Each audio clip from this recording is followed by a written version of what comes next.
YouTube going over draft strategies. I want to thank everybody for joining and definitely toss out your questions as we go along and talk about the best fantasy football draft strategies in 2019. We'll be talking about best player available, zero running back draft approach, going wide receiver, all of these things. And if you're joining over on Instagram, get on over to youtube.com/the fantasy football show and let's get going. So toss out your favorite fantasy football draft strategy approaches. What do you like? What do you deploy more than anything else? I'll tell you what I like. What's going on, Baller? What's going on, Gary? So let's talk about best player available first. First and foremost, what's up, Warren? I think you always need to walk into your draft without a set strategy. Using and being able to use different approaches is good. Guys, if you aren't over youtube.com/the fantasy football show, I'm live. Just refresh my page. So, Cole, what's going on, Cole? I think the best strategy for me is always best player available. And I have people that say, hey, Smitty, I'm in the 11 spot. I'm in the 9 spot. Should I take a wide receiver and then go running back? And I always tell people time and time again, don't go into your draft with a set approach. It's not a good way to draft. And the reason for that is that you got to go with the flow. And if certain players are falling that shouldn't be falling, you need to adjust your fantasy football strategy and approach to account for the players that are currently on the clock and available. You cannot just like all of a sudden, you can't stick to something and not and just because you said you're going into a draft, I'm going to take a wide receiver and just take a wide receiver. What if Lev Bell falls to the 12th spot and you had plans of taking a wide receiver? Are you not going to take him at number 12? Zero running back we're going to talk about that in a minute, but best player available is definitely what we're going to be talking about first. So for me, every time I'm on the clock, I take the best player available. I do find myself in certain places like at wide receiver or at the bookend picks or the 11 and 5, 11 and 13 or the 12 or the 11 and 14 or the 12 and 13. I find myself oftentimes going wide receiver. I'm going to end the Instagram. You guys, get over at youtube.com/the fantasy football show. Let's talk over there. Sorry, I wanted to end the Instagram live. Focus on you guys. Hit the thumbs up on the way in, as Warren always says. Told my friend about this and he called you dumb for which approach? Okay, so best player available means this. No matter what, you take you're not worried about what position you're drafting. You're not worried about filling a hole on your team. So for me, if I go wide receiver, the natural instinct for somebody is to say you have to go running back at your next pick, or you're just going to have no running backs. For me, I don't consider that at all. If Pat Mahomes is the best player in the third, I take Pat Mahomes. If George Kittle's the best, I take Kittle.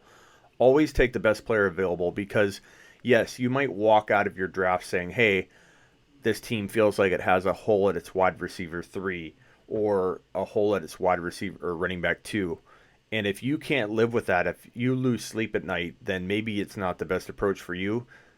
Maybe you are the kind of person that needs that set, strategy, but that to me feels like magazine drafting. That to me feels not so fun, drafting based on tiers and, oh, well, I need a running back in this tier no matter what. So I'm on the clock. Here's the leftover running back in tier 2. Might as well grab him whether I like him or not. That's how that feels to me. It's not fun. I'd rather lose hitting home runs, lose using bold approaches than win not even drafting the players that I love or believe in. So for me, it comes down to having fun, but also using the approaches that help me win and work best for me. What's going on, John? Thumbs up, everyone. Thank you on the way in. Appreciate it. Okay, so here's an example. You're on the clock. You have let's say you've already taken Mike Thomas and Odell Beckham Jr. You're on the clock, and you have your choice between Kittle and Pat Mahomes and a bunch of weak running backs that you question, guys that you like as much in the 4th round.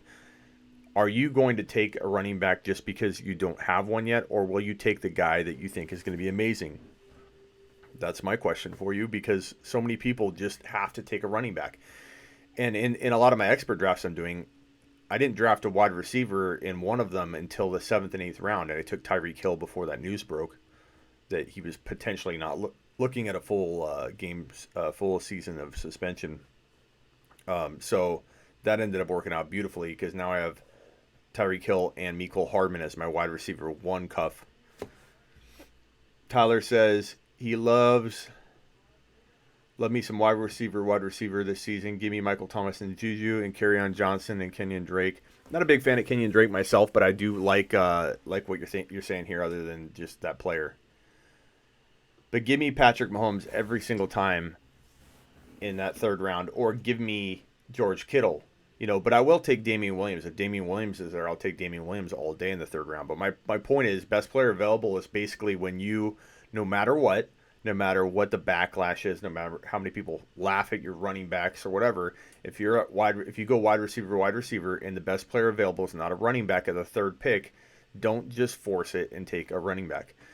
Zero running back approach is essentially what we're just talking about even there. Only a lot of times you don't take, it depends on how you want to define zero running back, but a lot of people will say zero running backs where you don't take a running back until the 5th round or later. Some people say 6th round. I've heard other people define it differently, but for the most part in general, it'd be like you're taking wide receiver, and let's say Pat Mahomes in the 3rd round, and even in the 4th round, maybe you get lucky and like a Kittle falls there, or an Ertz or whatever.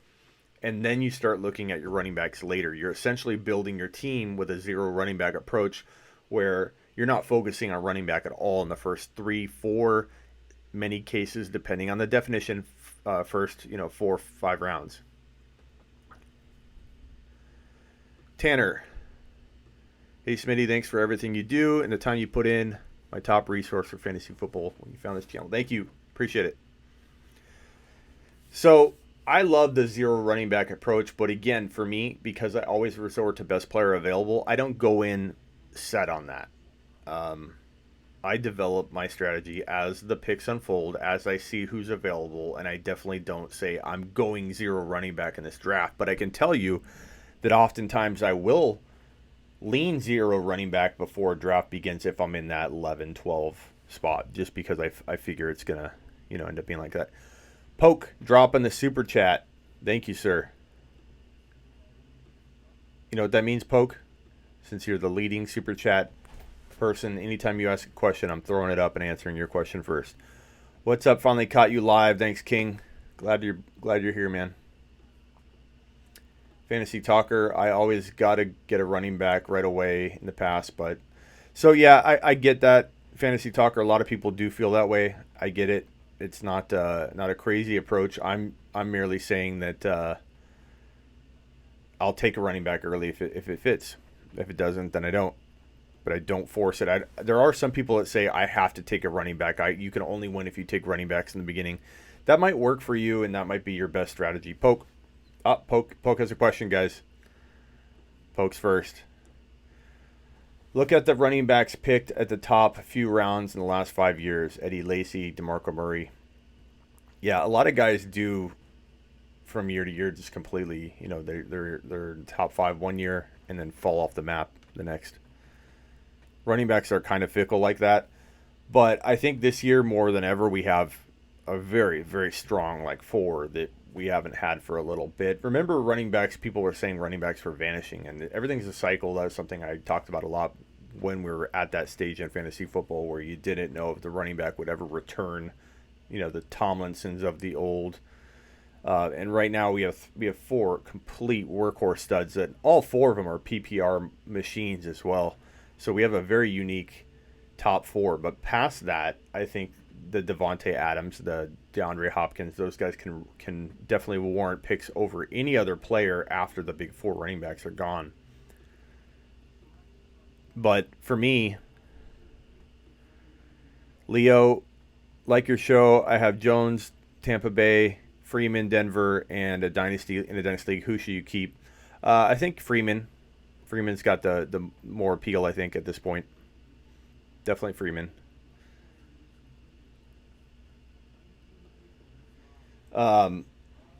So zero running back. The kind of teams I'm I've created with zero running back approach, they typically do. So let's say if I take like a Freeman in round 4, even if you want to say, because you can define this a little bit differently.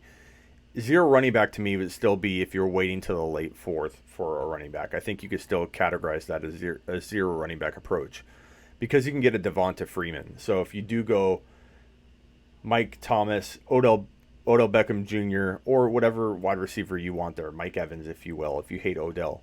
So, or let's use Adams. Devontae Adams, Odell, Pat Mahomes, Devonta Freeman. An amazing 4 running backs. Or Aaron Jones, if you get so lucky to have him in the 4th. Aaron Jones is going at the top of the 3rd or the late 4th. It seems like if people are on top of fantasy football in your draft, in your league, they know Aaron Jones is coming. So Aaron Jones might cost you a top of the 3rd. Don't be surprised if he climbs into a very crazy low second round value in some very in the know leagues. But Aaron Jones to me would be an amazing 4th round grab if you can get him, and that happens. So don't be shocked if he falls. But to have a Devontae Adams and Odell Beckham Jr., a Priest Holmes or Kittle, and then take your running back, boom. Especially if it's Aaron Jones. Kerryon Johnson has great high 5th round value, good late 4th round value.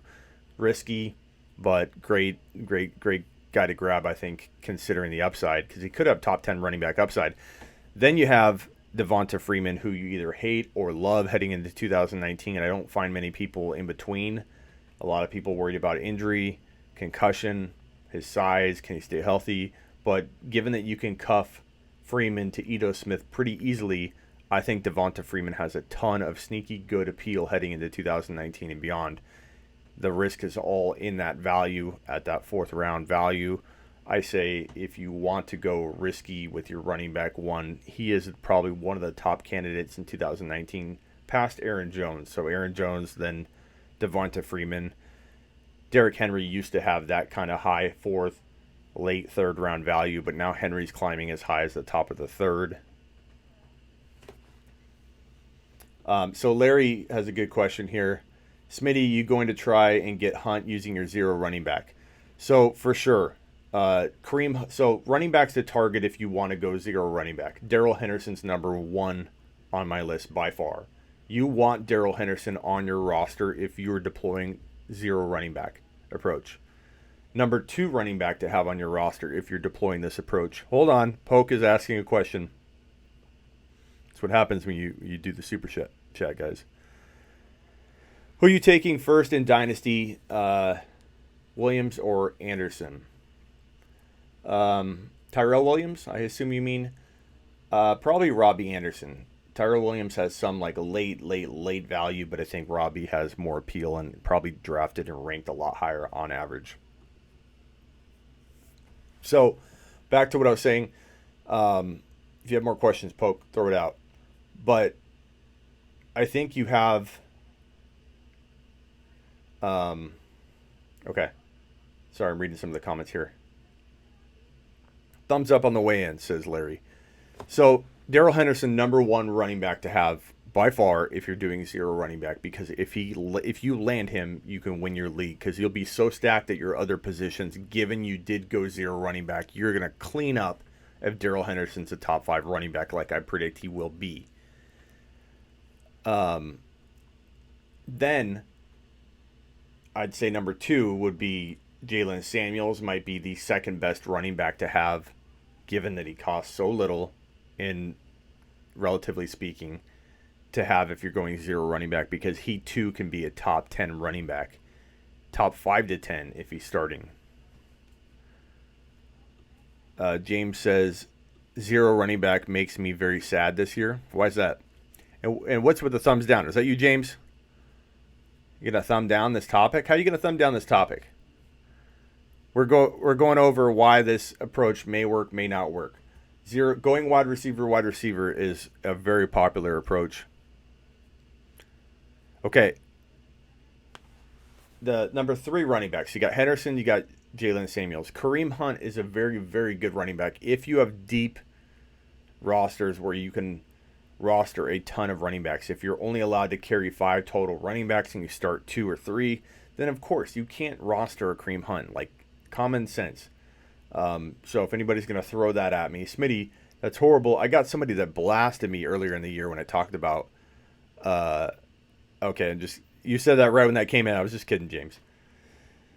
But I got blasted for having Kareem Hunt as a sleeper running back to stash in your bench. I did that on Instagram as well. I couldn't believe how much hate I got for talking about Kareem Hunt back so many months ago about being one of the great stashes to have on your roster if you're going really cheap at running back. People are so upset about that. Kareem Hunt's a great grab. Yeah, he's out for half a year. I know some people don't like to wait on somebody, but when that person can be as good as any running back in the league, and really he's proven he can be that good, and he's in an offense that's easily could be argued as a top 3 overall offense in fantasy football, then why is Hunt not a very attractive option? Because Nick Chubb's so good? I like Nick Chubb.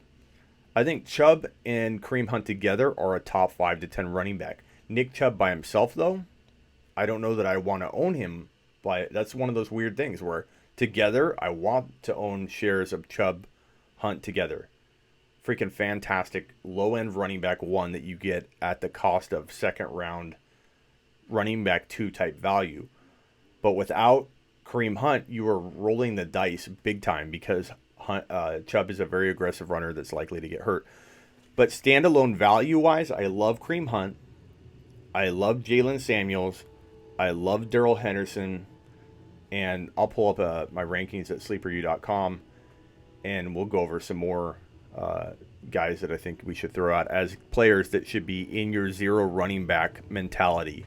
If you're going zero running back, you need to land a bunch of these guys. You have to draft a bunch of these guys. No Chubb or Hunt, that King, it's preference, man. Not everybody's going to be on board with owning those guys, but if you have them together, it's gold. Gary's talking about Duke Johnson. We'll see. James, how is Kareem Hunt a zero running back target when he's guaranteed to miss 75% of the regular season? Because, James, he can be an absolute monster for a string of games for you. I'm not saying he's a lock for it, but he's absolutely somebody to target, no question about it.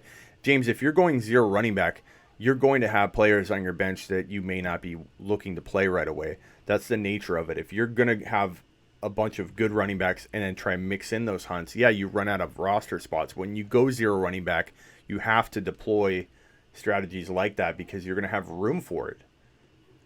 So it's all about how you're building. Let me pull up the rankings here. Poke is asking, currently 20th round in a dynasty slow draft. The 2 rookie Bengals running backs are both available, Rodney Anderson and Williams. Who should I take? I don't know that either one of those guys have a tremendous amount of value. I think Williams has probably the more talent, so I would probably grab him. But we'll have to see who shakes out as being the better option in the coming weeks and months. But I'd say based on talent, based on college scouting, based on looking at these guys on film, Williams without a question would have, I think, more upside or appeal talent-wise. Okay, so back to zero running backs. Damien Harris is probably one of the top guys I'll throw out. Devin Singletary. And we're talking redraft here right now. So I think Samuel. So let's go over them again. Daryl Henderson, Jalen Samuels, Kareem Hunt. And then I think probably have to say Devin Singletary, Damien Harris. Royce Freeman's not bad because you can get him late. Royce Freeman's a great running back to own and roster. Benny Snell with Jalen Samuels, get Snell later. Nolan says, thumbs up. What the F are you guys doing? Thank you. Thank you. Hey, Smitty, first of all, like coming, thoughts on Dylan Cantrell? Thumbs up, King. Okay, hold on 1 second. I'll answer your question. So 1 second. So I don't know what you guys think about those running backs. Jordan Howard, Penny, yeah. I think Penny's a good zero running back potential candidate. To answer the Dylan Cantrell question, we'll see. There's I don't know where he's in the pecking order as of right now. As of right now, I think he isn't even in like the top, 3 running, fighting for even the 4th spot. We'll see. Okay, let me get back to the rankings here. It's funny how high people are on Drake. I like Drake, but Drake used to be kind of one of those guys in his zero running back. Now he's like going in the 5th round, 4th round, 6th round, kind of all over the place. Darwin Thompson and Hyde together, if you want to get super crafty and you're desperate at running back, I think that you need to pair the handcuff with Damian Williams regardless. But if you don't own Damian Williams, you could go that route. Fantasy Express dropping the super chat. Thank you, sir. So Poke and Fantasy Express, if you guys have a question, you guys jump to the top of the list. Let me drag your comment over. Okay.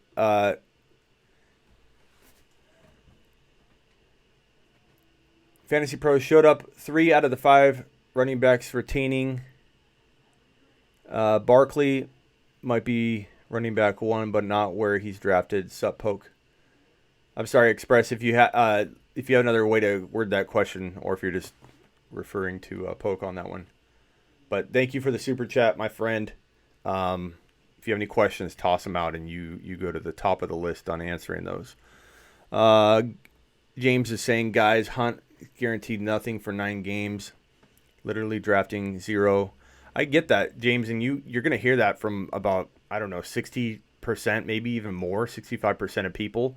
And you guys, and I'm including you in that, James, you guys against that are very passionate about why the hell we would draft a Kareem Hunt. And the answer is that Chubb's very injury prone, very aggressive in an amazing offense, and Kareem Hunt during playoff time has a pretty decent chance of getting a lot of work, even if he's not the starter. Let's say Chubb stays healthy, but he's a PPR guy. They're going to mix him in there, and I'll take Hunt on the bottom of my roster any day of the week. And James, that's just his preference. I mean, you're not wrong to try and go after a player that you can use right away, but so I'm listing off running backs here. So that's like a big chunk of the guys I would recommend. Alexander Madison is a good player to draft in a zero running back approach because, there is some risk to Dalvin Cook. I love Dalvin Cook. I think Madison is a must handcuff to him, though. But he's got good standalone value just because. Penny, already mentioned. I like that. That was a good one. And that's a good point, Nolan. Nolan saying to answer James's concern about why would you take. Let me drag your comment on the screen here, Nolan, because I think it's a good way to put it. But James is talking about why would you even waste the time, because he's almost free. He takes a starting role, you win. That's exactly the point, Nolan. I agree with you. And he's, you're talking about a guy in your bench anyways that you probably will never play anyways. So, James, the guy you're going to have, James says, Smitty, you aren't going to make the playoffs by drafting and keeping a guaranteed 0 point for 9 to 13 weeks. It's not true. James, the odds of you using the player you're going to draft there anyways is probably slim to none. You don't use all the players on your team. A lot of times you're rotating, 1 and 2 guys into your lineup during bye weeks or for an injury. There's plenty of years where I don't use a guy at all the entire year that's on my bench. Now, James, you might be speaking to me from the point of view that I addressed, though, in the very beginning, which was that please understand that if you're playing on Yahoo, and James, maybe you are, you have very, very different roster requirements than the average person outside of Yahoo. So as I was talking about before I even got into it, I go, to make this clear, if your league doesn't allow you to roster a lot of players, so James, this sounds like it's probably you, then why on earth would you take a Kareem Hunt when you can't use him and you need to use everybody on your roster? So I don't know if you missed that part, but if that's the case, then of course, why in the hell would you want to roster a guy that's going to get you 0 points if you're going to need that spot? There are a lot of leagues, James, where ones where I play in where I have literally like 7 running backs on my bench. I have 5 receivers. So it depends on your roster. But would I take Hunt? And you say I'm not going to make my playoffs. James, I've done this for 15 years doing exactly this. I make the playoffs in like 8 leagues out of 12 every single year. Like I do make the playoffs doing it. So I hear what you're saying. So, but 5 bench spots isn't a lot, James. You're playing in a small league. That's the whole point. If you're in a small league, I understand your perspective, but you can't speak to all of the leagues as if we don't have freaking 8 to 9 running back spots potentially that we use. So it depends on your league. But I get what you're saying from your perspective. I just don't think you're thinking about how big some leagues are. I think you're talking about from your perspective from the size of leagues you do. So yeah, James, there you have it. Yahoo. Anybody playing on Yahoo gets so mad, and this is what I talked about in the beginning, gets so passionate about the holding Kareem Hunt. People in Yahoo leagues get upset about it, just like James is. They get so passionate about it, and they say things like, no offense, James, I'm not trying to pick on you, but they say things like, Smitty, you're not going to make your playoffs. Like, that, James, that sounds so funny that you're telling me that. Like, you're telling me I'm not going to make my playoffs if I hold Kareem Hunt on my roster.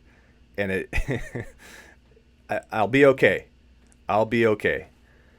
But I see it from your perspective. I'm just trying to let you know there's probably a different perspective you're not looking at, which is that most of the leagues I play in, I have literally like 8 or 9 running backs on my roster. Yeah, I'm not a big fan of Yahoo. Yahoo has so much. Yeah, great. I think we're on the same page, James. Hey, Smitty, what's going on, bro? Says Danny. What's up, Danny? He's not free. He's going in the 7th or 8th according to FF Calculator.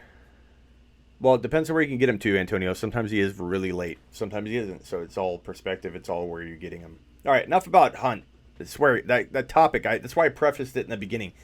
That Hunt topic wastes so much freaking time because you got these freaking 65% of people so passionate about talking about it. Why would you take Kareem Hunt? They get so mad.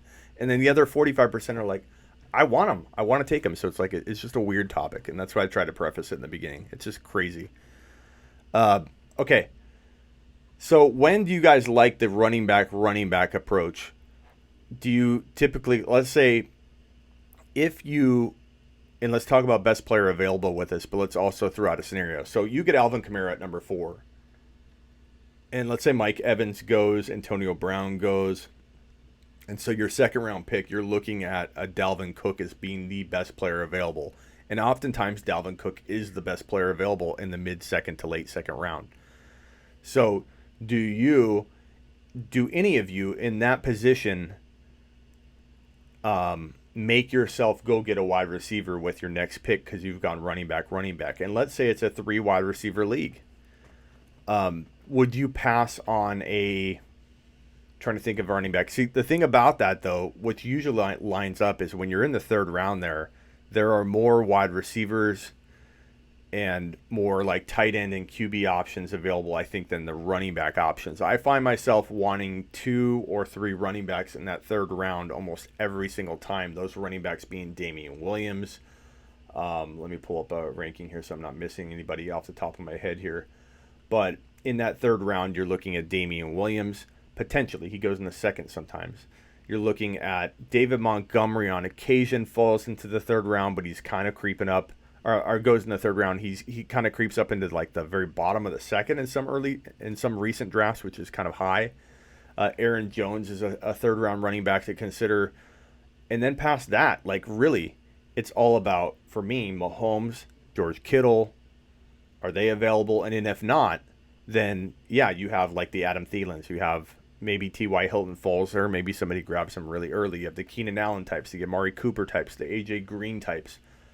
The third round really does, I think, get to a point where if you do go running back, so if you have Kamara, then you take Dalvin Cook, you're at a good place where I think all things are kind of equal for a lot of these players. So it makes you not really forcing the issue of going wide receiver, because I think there's so many very like questionable players available in that third round anyways, that you aren't forcing the issue by going wide receiver over a running back.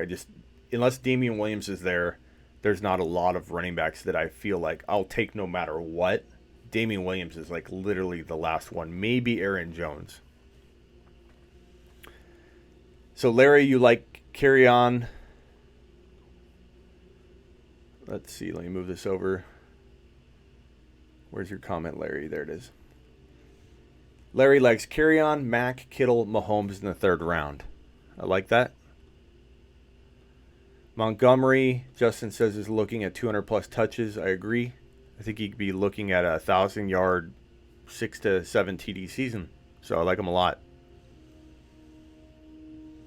If you get 6, you're going Devontae Adams, Roger. Not bad. Warren says, best player available, allows the flexibility of drafting regardless of position. So that's my main point, man. I don't care if I've got a gaping hole at wide receiver 3. Some people lose sleep over it. I don't care. I live for it. I like having a Jalen Samuels on my bench ready to take over my running back 2 spot or my flex spot. I love it. I love having Daryl Henderson in waiting in almost every single league I do, because I reach for him higher than anybody. And I love the fact that I'm going to be the one in probably I don't know. I think I play in, gotta cut back on my leagues. I think I'm in like 12 to 13 leagues for the show and sleeperu.com combined. I think it's 12 to 13. Then I have my 2 or 3 buddy leagues that I do, and probably one other league in between that's like a mix of buddy and actually for the show. But I want to say that I own Henderson, unless they're dynasty, it's a redraft.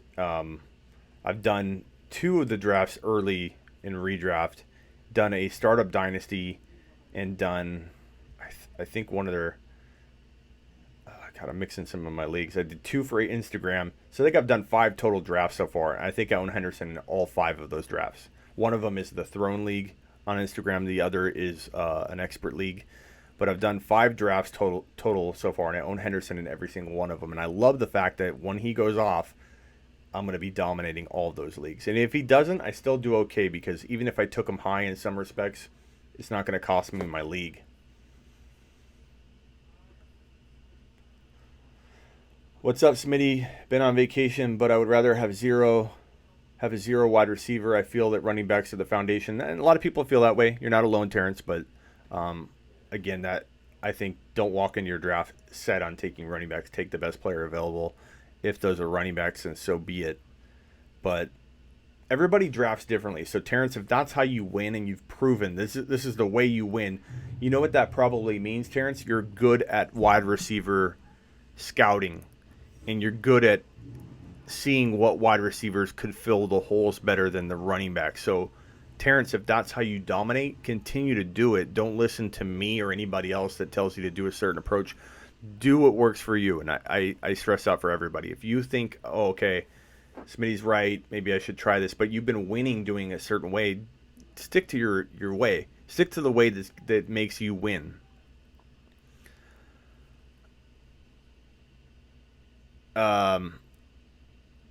So that's my approach.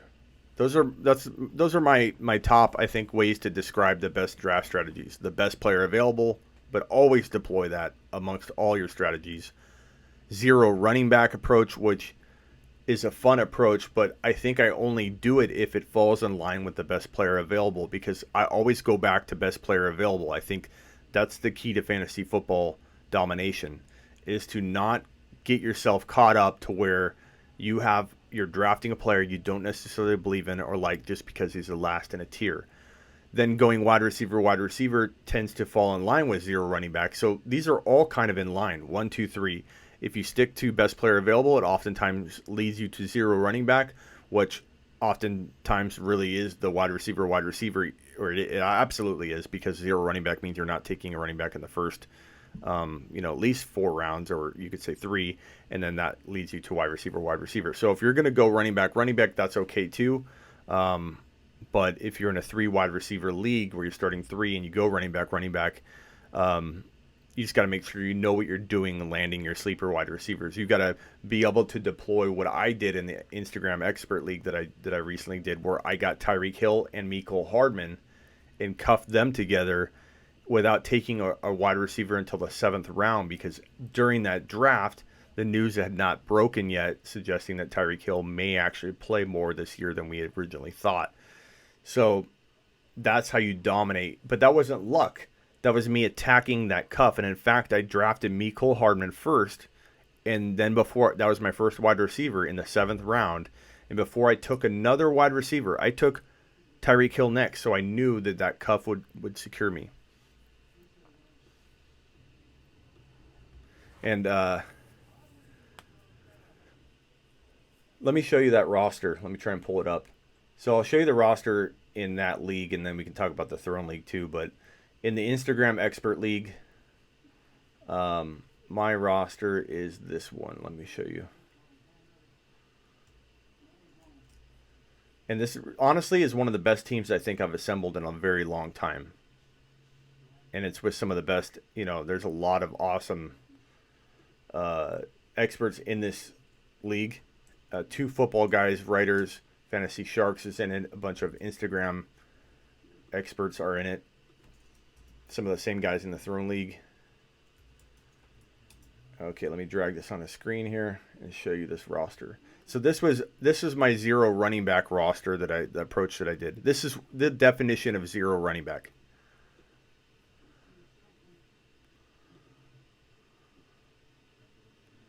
Got a little delay on my screen here, sorry. All right.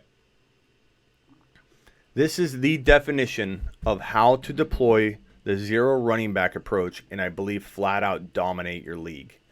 Let me move all this stuff. Okay, so I started off with, let me move over here. I want to kind of get this in screen, but I don't want to take up the whole damn screen. So in this draft, I started off with Saquon Barkley. I took Barkley at 1.02. Then, while the first round was underway, Zeke Elliott was taken, I believe, at the 3rd pick. And then I think we're at pick 7 or pick 8. And at that point, I made an offer to football guys. And I gave football guys my 2.11 and my 4. Whatever. Yeah. So my 4.0, my 4.02, and my 3.11, I believe. I forget what pick I had. Something like that. So I get my 2nd and my 4th rounder for his already drafted Zeke Elliott after he had just taken him and we were in the 3rd round. So that's how I got Saquon Barkley and Zeke Elliott. Then with my 3rd pick, I took Damian Williams. Terrence, well, I think you know what you're talking about, so I'll be looking. Okay. I watch and support your team so much, so I'm not so good at fantasy, so that I can take advice. Okay. So my 3rd pick was Damian Williams. So this is the definition of a 0 running back team, without question. In fact, it's like overboard, because I didn't take a wide receiver until the 7th round. So Damian Williams was my 3rd draft selection. I didn't have the 4th because I traded the 2nd and the 4th for Zeke Elliott. Then with my 5th rounder, I took Aaron Rodgers, which a lot of people said, why the hell didn't you take a wide receiver? Because I'm deploying what I believe to be the most effective 0 wide receiver. I keep saying running back. This is my definition of 0 wide receiver. Sorry about that. Someone just commented that. This is the definition of a 0 wide receiver approach. I'm sorry. It's been a long week. So I took Barkley. I took Elliott in a trading my 2nd and my 4th. I took Damian Williams with my 3rd pick. Then I took Aaron Rodgers with my 5th overall selection, which was my 4th player. So I'm deploying the 0 wide receiver strategy here. Forgive me. And then with my 6th rounder, do I take a wide receiver? No, I do not. I take my boy Daryl Henderson, who everybody says I'm reaching for time and time again, and I'm fine with that. I can live with that. I have thick skin. Keep telling me that I'm making a mistake. I'm fine with that. And then with my 7th rounder, which was my 6th pick, because I traded my 4th, I took my first wide receiver in Mecole Hardman. Then with my 8th rounder, I took Tyreek Hill. Then I took, I believe it might have been Fitzgerald next or Jalen Samuels, I'm not sure. But take a look at this roster.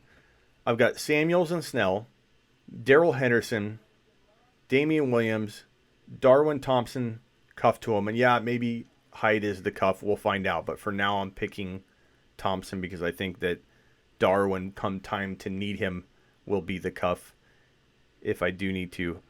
And Allison over MVS, yeah, that's debatable. That's a hot topic, man. I can't tell you how many times I get asked that question a lot. And people get very passionate about that one.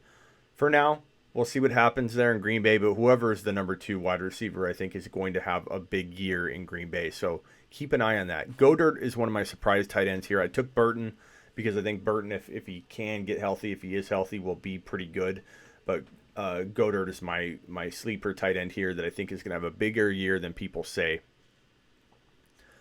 I like the Chiefs a lot as a sleeper defense. We'll see how that works out. I think they're going to score a lot of points this year. Debo, Hardman, Fitz, Allison, and Tyreek Hill. I think my wide receivers came out phenomenal considering I went 0 wide receiver approach. So tell me what you guys think of that team. Rodgers says, hey, Smitty, got a feeling about MVS. I think MVS or Allison could go nuts, so we'll see. But what do you guys think of that team right there? We got Murray spelling out Eagles. MVS is good. They're both good, man. I'll put you on the screen, John, because you want to shout your Eagles out that bad. You deserve to be thrown on screen with it. Roger says he likes MVS to score 1,000. Let's look him up and see what kind of news is on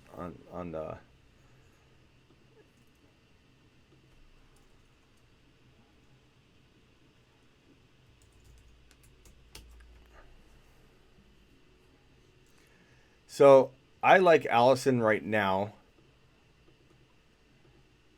Valdez-Scantling is, if you guys don't know who we're talking about when we're saying MVS, it's Valdez-Scantling, the potential number 2 wide receiver for the Green Bay Packers, or it could be Geronimo Allison. So this is a good debate to have. Let's see here.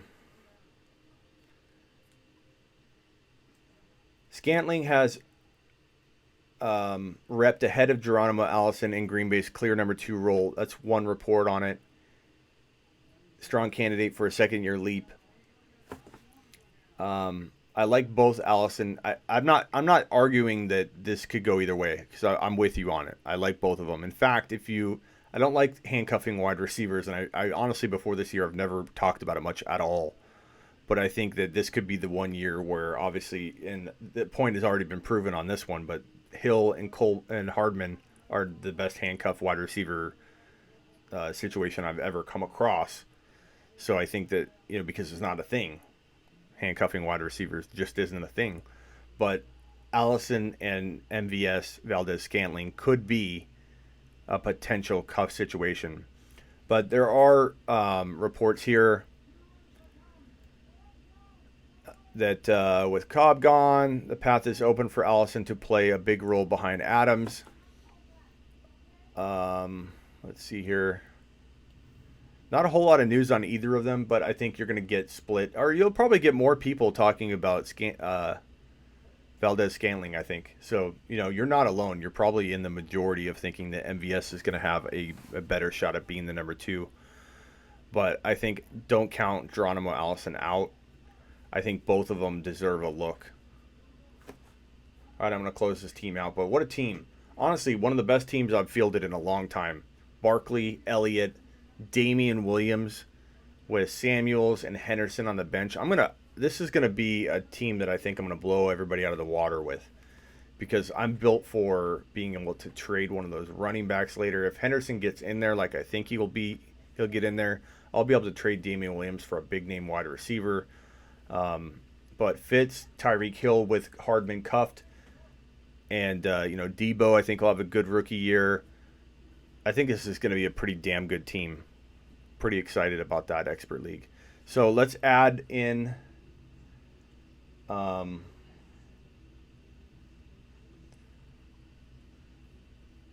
see here. Let's add in 0 wide receiver, because we talked about that. So 0 wide receiver is the other often used draft strategy. So in recap, if you're just joining us, best player available is the strategy I deploy all the time, no matter what. And it leads me into these other ones.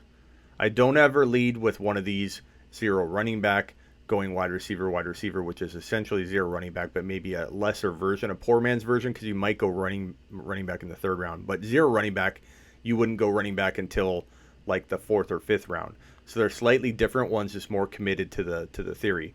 Then 0 wide receiver, which I just showed you how to dominate that. All of these are powered by going best player available, meaning I don't lead to any one of the 3 below unless best player available is leading me there.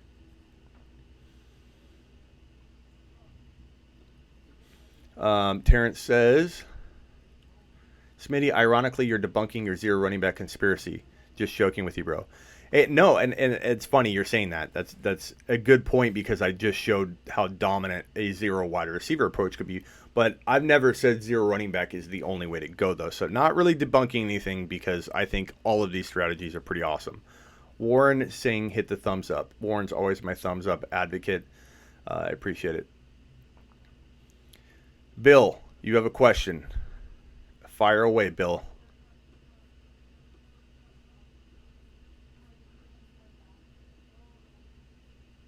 I stole Zeke. Damn straight I did, Undead. And I'm damn proud of it. I work football guys over on that trade. I gave it to him good. I did what Zeke did to that security guard, I did to that football guy's writer when I took Zeke from him. Backed him into a corner, knocked him down, and stole Zeke right out from under him.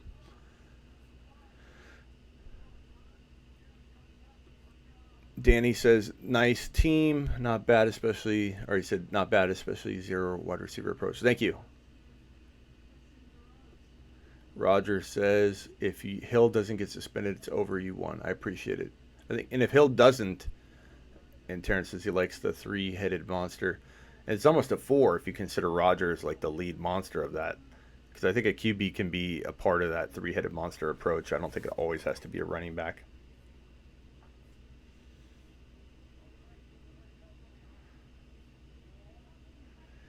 John is asking if Brady's a QB1. I think so. Maybe low end. I think he still has it. What are you saying, damn to, Roger? So, what's your favorite approach, guys? Assuming the best player available leads you to one of these. Do you like 0 running back? Do you like going wide receiver, but then kind of going running back or QB or tight end there and not fully committing, or going running back probably in the 3rd round? Do you like that? Or do you like 0 wide receiver? Which one do you like the best? Dean says, my computer's slowing down here. I think my internet is a lagging. Tanner, what's your opinion on Mixon? Tons of hype around him, pushing him late in the 1st round. I don't touch Mixon in the 1st round at all.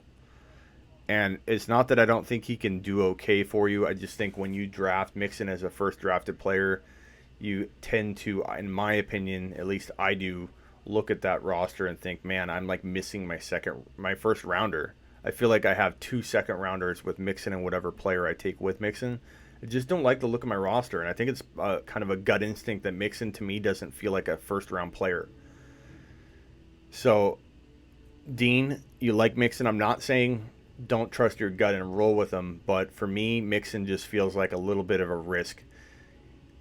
Always has the threat and hint of an on-off field issue. And you could say that, oh my God, Smitty, and I've heard this before, people have absolutely blasted me saying, how can you call him a risk off the field? That was so long ago, blah, blah, blah. In a league where one old video clip surfaces, you're done, I think it's still relevant. Because we're in a league now where literally one old video clip or old phone call emerges where you're doing something that clearly Mixon thought was okay to do at one point in his life. So to think there isn't maybe some footage of him floating around there, I'm not saying I judge a guy just off that. That would be ridiculous for me to never draft Joe Mixon because I have feared there could be some evidence somewhere, someday out there. That would be like paranoia times 1,000. But I will say that you mix that in with all the other risks, and it's more than one thing. That, his bad decision making that he's proven to have, the fact that he's in an offense that I think is going to not throw the ball as effectively as people think. Cincinnati has very inexperienced coaches. They could be gems and diamonds in the rough. Who knows? They come from good coaching strategy and teaching, so they're obviously bred well. But these two coaches, the head coach and the OC, are converted quarterback coaches. They've never been head coaches. They're running the Cincinnati offense, and they have Andy Dalton as their key component. And to me, that's a disaster waiting to happen if you're going to be drafting Mixon in a first-round value. That's a lot of potential risk, in my opinion, mixed in with his bad decision-making. Kind of like Fournette. Fournette, you could say, has all the talent in the world, but the guy makes bad decisions left and right. I don't trust him. I'll never trust Fournette. And he's done nothing this offseason to prove that I can trust him. So why the hell am I going to draft Fournette in 2019 when he was my biggest bust prediction? Fournette was on my top 10 bold predictions, in my top 7, I believe. I had Fournette as my only bust prediction inside my bold predictions for 2018. And Fournette was number 7 or number 6 to bust because he had 7 to 8 to 9 overall draft value. And I couldn't believe people were buying into that. The writing was so freaking on the wall with Leonard Fournette. I can't believe anybody fell for that. And I screamed from the rooftops that he was the biggest risk of 2019 over and over and over again. And it was clear as freaking day to me. Just like James Conner has been since January, the guy who I had on my number 2 spot on my bold predictions. James Conner screams red flags. And people are still taking him as their number 1 player. In some cases, he's finally falling down like I predicted and got chastised for. That the running back by committee talk would eventually emerge and make him fall. And it has, and he has. But some people are taking Conner still at like 12 and 13. And there's so many red flags there. Yes, you can cuff him. Why not take a safer guy like a Mike Thomas who falls into the second round for some crazy reason and go get Snell and Samuels anyway? That's my theory and approach.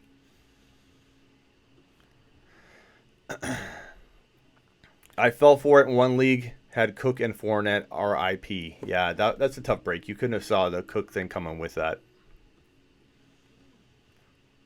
Armstead, yeah, he's battling something right now, but definitely a good sleeper. Larry, good one to throw out. Jake, you have Valdez-Scantling. Took him late, but he looks like a wide receiver too. He could be. I'm not arguing all the points about MVS being better than Allison. Definitely agree. I took Allison in that league because I think he has a shot. But I like MVS and Allison. I think both have potential, and one of them is going to be really, really good. And it's not a crazy late in your draft handcuff situation. Watkins is asking, how about having all 3 Pittsburgh running backs? You have to have all 3. That's the point. If you have Conner, your only safeguard is to own all 3 of the running backs. And if you own all 3, then you're safe. But you have to be in a position where you can do that. Your league has to have a monster roster. You should be able to roster a bunch of running backs. If you can't do that, you shouldn't be owning Connor, because that's the only safe way to own Connor. Rodgers says bold predictions MVS will be a weak top 20 wide receiver. Could be. Him or Allison could definitely have a big year. Dean, look at how many top 15 running backs. Look at C.J. Anderson last year. Larry. Warren, got to go. Smitty, catch you later. Thumbs up, everyone. Thank you, Warren. Appreciate it. I'll throw you up on screen. Thanks for always showing up, Warren. You the man. Warren's been here forever. I mean, for Sleeper U and the whole brand. I mean, the Fantasy Football Show launched in really February. Larry, Steelers have 1,200 to 1,400 yards rushing each year, but having a crystal ball on how the yards will shake out is tough. Connor ADP value. Agreed. Jalen Samuels will get a top of work. Will get a top of work. You mean ton of work, I think. He is a good wide receiver, running back. Agree, Roger. Like I said from the beginning, if you're going to go zero running back, meaning you're going wide receiver, or you're going wide receiver, Pat Mahomes, or you're going wide receiver, George Kittle, which are all some of my favorite approaches, then you need to own or try and own Daryl Henderson, Jalen Samuels, Kareem Hunt, Damien Harris, and who was my other one I tossed out? Devin Singletary. Those are some monster sleeping giants to toss on your bench if you're going with a zero running back approach in 2019. Absolutely love it. If Rodgers throws 40 TDs, someone will catch them. Yes, agreed, Roger. You're not going to get an argument from me, man. I like that wide receiver 2 there in Green Bay. I think cuffing them both is a safe way to go, because really one of them is going to cost you literally the last pick in a draft type material. Terrence, agree on Mixon as far as decision-making off the field, but on the field, Mixon is special. 3rd down, 3-down back. 10th last year with Marv Lewis, a bad offensive line, and missed 3 games, has room to grow. Terrence, I agree with you, and that's why I wouldn't call him a total bust. I would say that if he fell to me in the late 2nd round, which won't happen, so I'm okay with that, but he did go late in I think 2 of the drafts, so I don't think he was a first rounder. So in both of the drafts, I mean, he might have been at the tail end of the 1st round in the Throne League. I'm not sure. I can look it up. But in my other Instagram expert draft, he went in the mid 2nd, which is where it starts to get a little acceptable to me, because you're not passing on those bigger guys up top to get him. You're getting him where I think he fits in, with a little bit of being questionable. So for me, I'm on board with what you're saying if the value is right, but 1st round value is not right to me. But that's my opinion. I've been wrong. I'm not right on everything. I do land a lot of stuff. That's why I've been around for 15 years. I'm not throwing darts into the dark and missing, or I wouldn't be here. You don't survive doing bold predictions and the bold style that I have by missing year in and year out. But that said, I don't get everything right. No expert even gets 75% of the content they crank out right, because they crank out so much content you're going to miss on stuff. This could be one of them. I could be wrong on Mixon, but I'm not taking the chance myself, not at the ADP. Dalvin Cook is projected as a sixth running back in Yahoo, but he's a 2nd round pick. This bothers me. It shouldn't bother you. It should excite you, Roger. You should be very excited that Dalvin Cook is falling into the 2nd round. You should not be bothered by that at all. You should be looking at that as opportunity. Terrence, facts. Thank you, sir. Whatever you're referring to, it sounds like you're right on the money.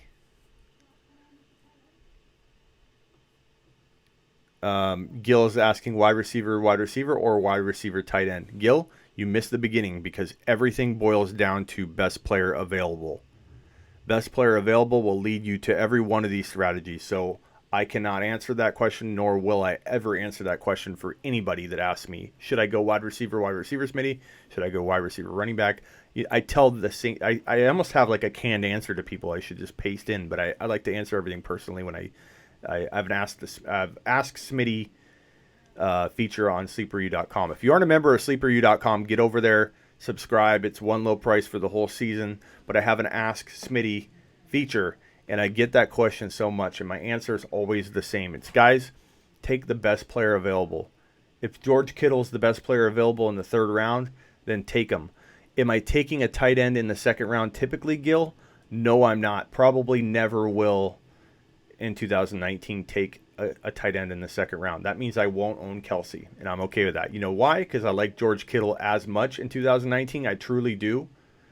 And I especially like him that he costs a third round value. That way I don't have to spend a second rounder on Kelsey. I can have a really well-balanced team. I could walk out with a Kamara, Mike Evans, George Kittle. Gil, tell me that doesn't sound like a championship team to you. Kamara, Mike Evans, George Kittle. Tell me that doesn't sound like you're going to win your championship walking out. That's because you're taking the best player available, and Kittle is the best player available at the tight end position given the value and cost, in my opinion.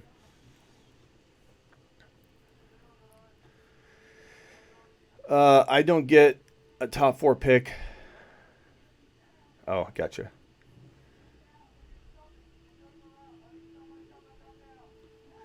Larry, the Sleeper U forums rock. Larry is right. If you're looking for a community, sleeperu.com, we have a forum there, free to join, and we have the best, I think, forum in the industry. Very active. You post a question on there, you get an answer like that from the community. It's freaking awesome.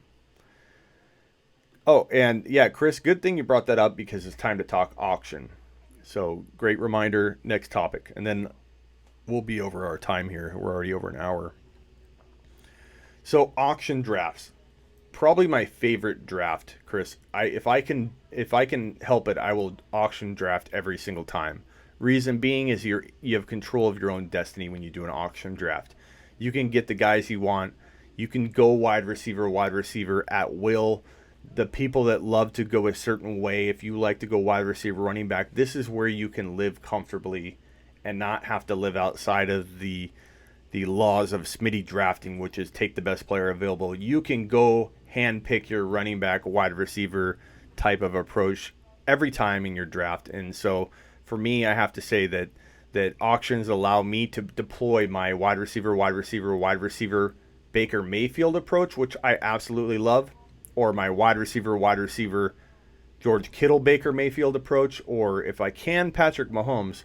But I also love deploying the three-headed monster, which includes Patrick Mahomes. So if you can get Zeke Elliott and Kamara and still get Patrick Mahomes, which you might not be able to do in a lot of leagues because Patrick Mahomes could cost a ton or he could cost a little, relatively speaking. If you can't afford both running backs and Pat Mahomes, and I'm fine. If I have Pat Mahomes, Zeke Elliott, and Alvin Kamara, I'll draft $1 wide receivers and $1 players for the rest of my team, and I'll deploy that. I'll deploy that shit without hesitation. I love it. I love the challenge, and I love stacking in such a way. I will do that approach probably half the time in an auction. The other half, I will deploy Pat Mahomes, Mike Thomas, Devontae Adams, and Mike Evans with Pat Mahomes, and then deploy my zero running back approach where I got Daryl Henderson lined up as one of my running backs. Jalen Samuels, Kareem Hunt for later. Yes, crap on it if you want. I love Hunt later. I don't care if he's missing half a season. I'll stash him every time with this kind of approach because it's fitting. It's perfect. Damien Harris is on that roster every time because he's cheap as hell. Devin Singletary also is on that roster every time when I deploy that strategy because he's cheap as hell. These guys all fall in the dollar-ish range when you're doing an auction.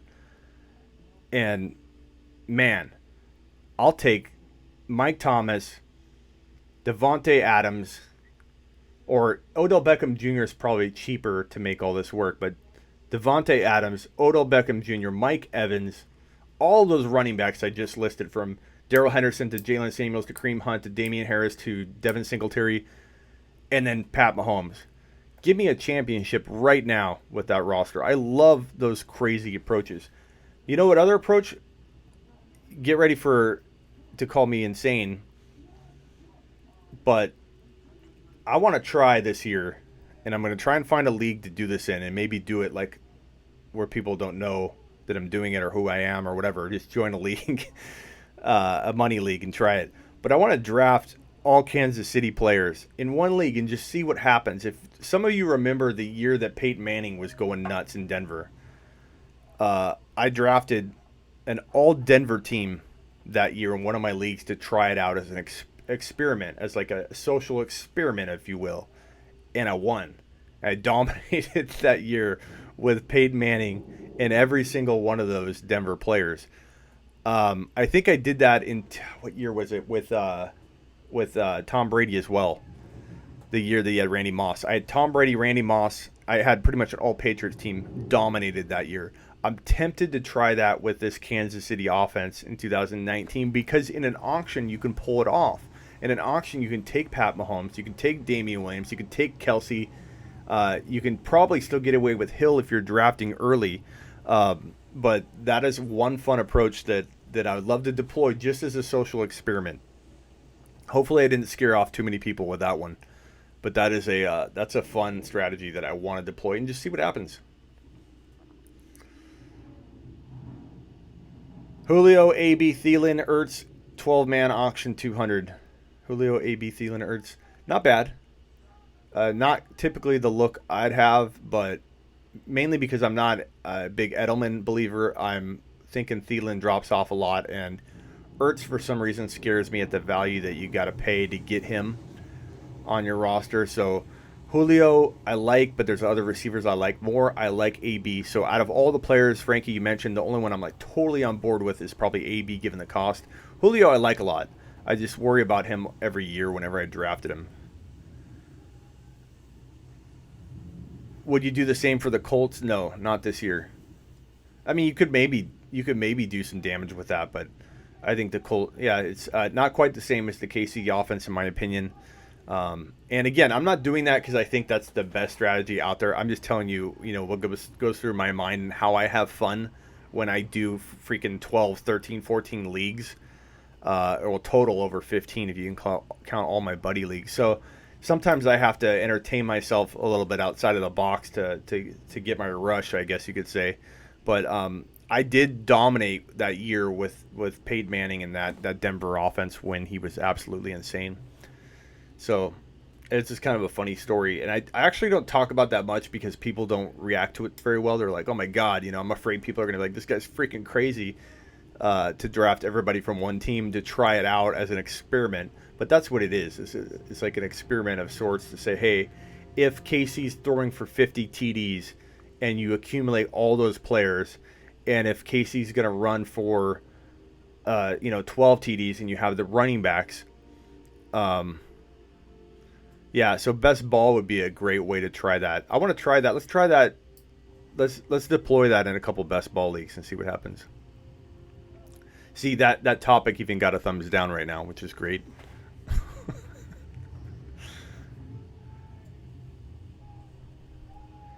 Frankie, I will subscribe just because of that. Thanks, bro. You're right. You're okay, man.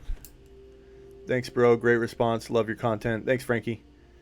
Glad to have you.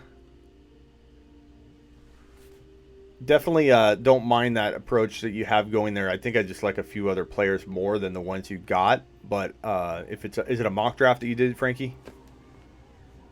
And trust your gut on some of those. And Larry says, don't forget the thumbs up, guys. Thank you, Larry. All right, guys. I think I'm out of here for the day. Unless you got any other topics. Oh, one quick thing before you leave. Don't leave. YouTube is deploying a new... I always forget this right before I leave. YouTube is deploying a new messenger like feature. It's kind of like DMs in a way, or it's going to be a topic or way to communicate with your subscribers and send, a key group of subscribers a special like link and say, hey, here's something that I'm doing, or hey, I'm gonna go live in a minute, or hey, I'm gonna do a mock draft. So if you guys want to mock draft live with me, this is how I'm gonna communicate to people. So I'm gonna blast out a like DM here on YouTube, which is a brand new feature. It's called I think Friends, YouTube Friends or YouTube Messenger or something like that. So let me get this link for you guys and send it here, and I want you guys to click it and add me. What in the hell is going on here? Bear with me.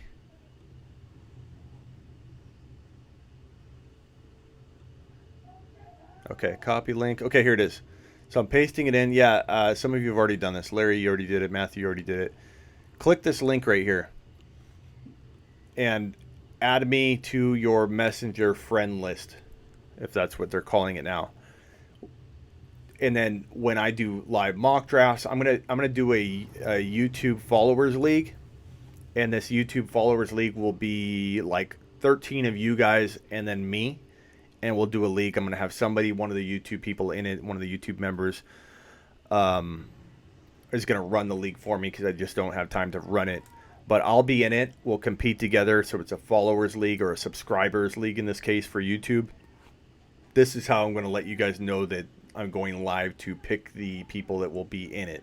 So if you're not on the Messenger list, you're going to maybe miss out on getting alerted. Also subscribe and hit that bell. Anytime I go live, you'll know. And you can jump on it quick with that of just making sure that you're on top of it. Please hit the thumbs up once this video processes. Go and comment, drop a comment if you forgot to ask me something or if I didn't answer something. Please jump back in. Frankie's asking, yeah, I'll be playing in a $500 league live auction, trying to fit 4 stud wide receivers and a top 3 tight end. So go Kittle, Frankie, because Kittle is going to be the least expensive of the big 3 tight ends. Well, Ertz is falling all over the place, but Kittle is like a 3rd round value. Odell has 2nd round wide receiver value, but can play with the big boys up in the top, 7 overall. So that's a good. I like your idea of AB, and also I like Mike Thomas falls into the 2nd round value. So make sure you go Mike Thomas, Odell, AB's good. And then Kittle. Draft those ones, Frankie. That would be an amazing crew. And then don't forget Aaron Jones later. Don't forget Daryl Henderson. Frankie, I want you to slap yourself across the face right now and say Daryl Henderson. Just hit yourself and say Daryl Henderson. That way you remember it during your draft and you don't forget.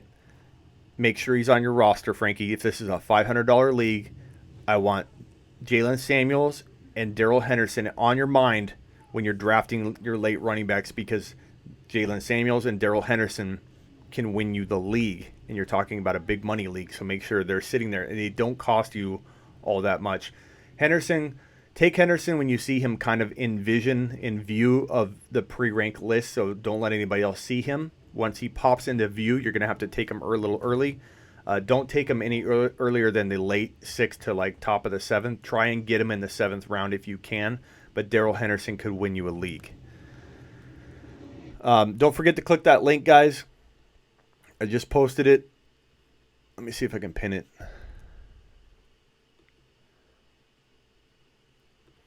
I'll put it on screen. Not that it's going to help, but because you can't click on the screen. But this is the look for this message. I posted that message in the comments. Click on that link. Add me. Adds me to the messenger, your messenger on YouTube, which is new. And that's how I'm going to alert you guys to a lot of the mock drafts and things that I'm going to be doing. Smitty, would you take Calvin Ridley over Brandon Cooks and Robert Woods? I would definitely take Calvin Ridley in a dynasty league over both. I like Woods and Ridley kind of similar for 2019, but I think Ridley is probably the guy I would lean toward. We drafted Woods instead of Ridley in the expert league on Instagram, and sometimes I find myself regretting not pushing more for Ridley because Ridley was the guy I kind of wanted. But I think you're talking about 2 really good players. You have Hawkinson, Fant. Nice. Peace, Smitty. Good show as usual. I want to be a consideration for your YouTube league. Well, then, Terrence, make sure you're on top of I'll send that message out. And then also, whenever I go live, just make sure you know the topic. Keep hitting thumbs up, guys. Subscribe if you haven't. Please hit thumbs up if you haven't on the way out. And it really helps me when you guys hit thumbs up whenever I post a video. If I post a video, please hit the thumbs up. The more people see the video, the more thumbs up it gets, the more YouTube sends it out to people. If you want this show to survive, and if you want this show to dominate and if you want to become a part, and you already are, of building this show up and us taking over the fantasy football video world, especially on YouTube, but maybe this extends this show into something greater and bigger, gets picked up somewhere. That's the ultimate goal. And the more thumbs up I have, and that means even if you didn't watch the video live, hit that thumbs up when you see my new videos come through. It will propel this show into the spotlight. It'll let YouTube know to deliver it out to other people, and we're going to make this big. You're here from the ground up, and I think you can tell by the content how aggressive it is, how bold it is, how crazy we all are together as a community. We're different than these other fantasy football communities on YouTube, but we're aggressive, we're out of the box, type thinkers, and we're ahead of the curve. And together as a community, not just me, this is us together. We're going to dominate not only the industry, but 2019 and beyond. So let's get after it. Thank you. Appreciate you. Follow, subscribe, like, get some. And until next time.